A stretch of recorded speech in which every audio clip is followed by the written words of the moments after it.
এই ফুলেশ্বৰ সন্দিকৈ পথ 10 নং ৱাৰ্ড নাজিৰা।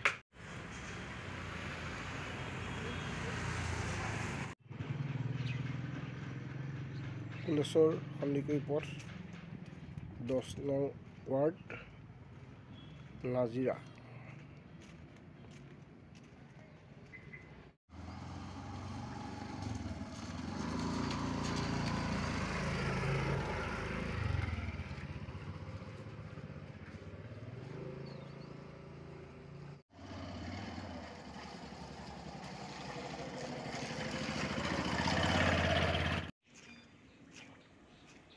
শতবৰ্ষ গৰকা নাজিৰা নগৰৰ নাজিৰা পৌৰসভাৰ 10 নং ৱাৰ্ডৰ এই ফুলেশ্বৰ সন্দিকৈ পথটো অৱস্থা এয়া।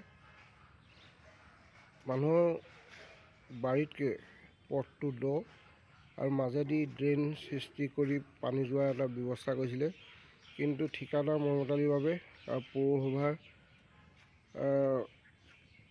পৌৰসভাৰ কৰ্মকাণ্ডৰ বাবে আজি এই অৱস্থা। স্থানীয় ৰাইজে চাইকেলখন লৈ গ'লেও বা মটৰচাইকেলখন লৈ গ'লেও যি সমস্যাত পৰিছে, এদিনীয়া মানুহেতো ইয়াত দ গাঁতত ডুব যাব, এনেকুৱা অৱস্থা হৈছে। ঠিকাদাৰে কেৱল ধনৰ কাৰণে যেন কামবোৰ কৰে, ৰাইজৰ স্বাৰ্থৰ কোনো চিন্তা নকৰে, তাৰ এয়া জ্বলন্ত উদাহৰণ। চক পথটোৰ অৱস্থা। এই পথটো দিয়ে অগণন ৰাইজ অহা যোৱা কৰে নাজিৰা 10 নং ৱাৰ্ডত। দেখিছে কি সমস্যা হৈ গৈছে।